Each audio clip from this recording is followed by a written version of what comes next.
সকাল সকাল বসিয়ে দিয়েছি চা। তো রোদে বসে চা খাওয়ার মজাটাই কিন্তু আলাদা। চা খাওয়ার পরেই ডাল সিদ্ধ বসিয়ে দিয়েছি, লাউ শাক দিয়ে রান্না করব। ফোড়নে পেঁয়াজ রসুন দেবো, সেই জন্য ছাড়িয়ে নিলাম। ডালটা অর্ধেক সিদ্ধ হয়ে গেছে, এবার লাউ শাকগুলো ধুয়ে আমি দিয়ে দিয়েছি। নুন হলুদ কাঁচা লঙ্কা দিয়ে ঢাকা দিয়ে দিয়েছিলাম, তারপর একটু নাড়াচাড়া দিয়ে দিলাম। এবার ফোড়ন দেবো, সেই জন্য রসুনটা আমি থেতো করে নিচ্ছি।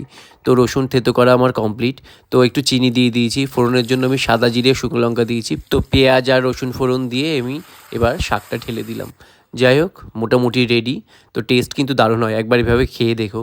আর রান্না করবে যে গাং খয়রাগুলো, মানে নদীর খয়রাগুলো, তো ভাজতে বসিয়ে দিয়েছি নুন হলুদ মাখিয়ে। রাঁধুনি ফোড়ন আর কাঁচা লঙ্কা দিয়েছি। নতুন আলু দিয়ে রান্না করব, তো আলু কেটে বসিয়ে দিয়েছি। আর দেবো পেঁয়াজ কলি। তো পেঁয়াজ কলিগুলো হালকা আমি টস করে নিলাম। তো জল দিয়ে দিয়েছিলাম, ফুটে উঠলে পেঁয়াজ কলি, মাছ আর কয়েকটা কাঁচা লঙ্কা দিয়ে নামিয়ে নিলাম। এদিকে ভাত বসিয়ে দিয়েছি। যাই হোক, দুপুরে আমি খেয়ে নিলাম এগুলো।